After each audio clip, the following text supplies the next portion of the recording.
Two people stop talking the second you walk into the room. Their faces shift.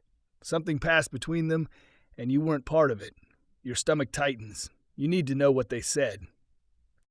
That feeling isn't a flaw.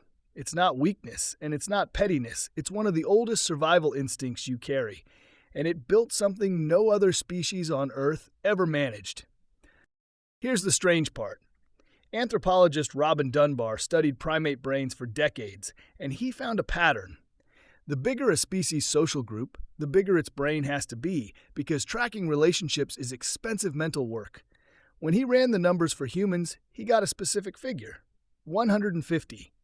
That's roughly the number of stable relationships your brain can actually hold in its head. It's called Dunbar's number, and it's been holding up for over 30 years. But 150 people generate way more information than you could ever witness yourself. Who can be trusted? Who broke a promise? Who's dangerous to align with? You can't watch everyone all the time. So you do the next best thing. You ask someone else. That, according to Dunbar, is gossip's real origin story. Not idle chatter, not cruelty. A survival network built entirely from talking about people behind their backs. 70,000 years ago, reputation wasn't a nice-to-have. It was currency. Steal food, betray an ally, break trust, and you didn't just damage one relationship. Word spread. And once it spread, your bad behavior stopped being a secret and became a warning label the entire group could read. And here's the number that should stop you cold. When researchers actually recorded real conversations across cultures, across decades, they found that roughly 2/3 of everything humans talk about in any setting is other people. Not weather, not work, not ideas. People. Teenagers at lunch. Executives in a hallway, same ratio. The format changes, the wiring underneath does not. Now you're probably picturing something nasty here, but psychologist Jennifer Bosson studied what gossip actually sounds like in the real world, and most of it isn't malicious at all. It's neutral, even kind. Who got engaged, who's struggling, who just had a baby. Social bookkeeping, not character assassination. So why does gossip have such a toxic reputation if most of it isn't even mean? Because the cruel version does the most damage, and damage is what sticks in memory. One vicious rumor can end a friendship. 100 kind updates barely register. Your brain remembers intensity, not frequency. That single distortion is why an entire human behavior gets blamed for its worst 5%.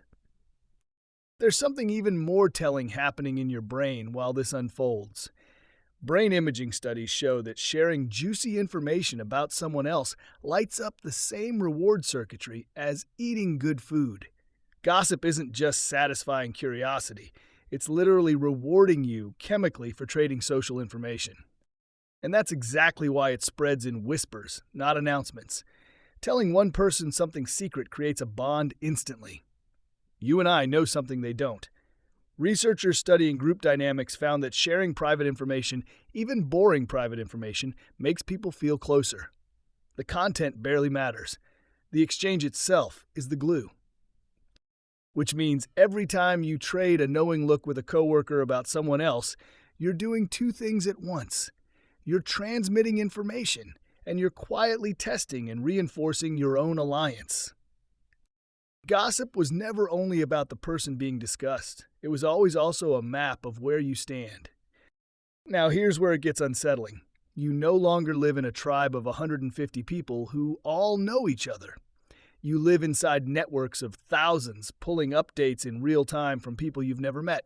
The instinct didn't change. The scale exploded. Every platform built on "Did you see what she posted?" or "You won't believe what he did" is running the exact same circuitry that once helped small bands of humans figure out who to trust. The packaging is new. The wiring is ancient.